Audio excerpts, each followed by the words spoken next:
என்ன சொல்றான்னா, நம்மள கட்டி போடுறது இறைவன் தான்னு சொல்றாரு.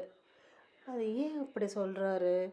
இறைவன் நம்மள எங்க கட்டி போறாருன்றத காணொளியில காண்போம்.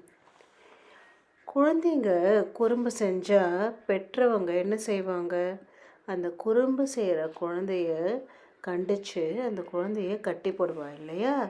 அதே மாதிரி நம்பளும் குறும்பு செஞ்சா கடவுள் நம்மள கட்டி போடுறாருன்னு சொல்றாரு மகா பெரியவா.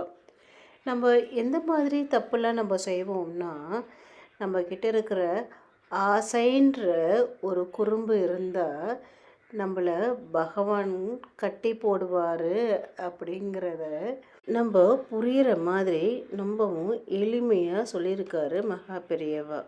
எப்பவுமே நம்ம மகிழ்ச்சியா வாழணும்னா என்ன செய்யணும்? நம்ம எப்பயுமே மகிழ்ச்சியா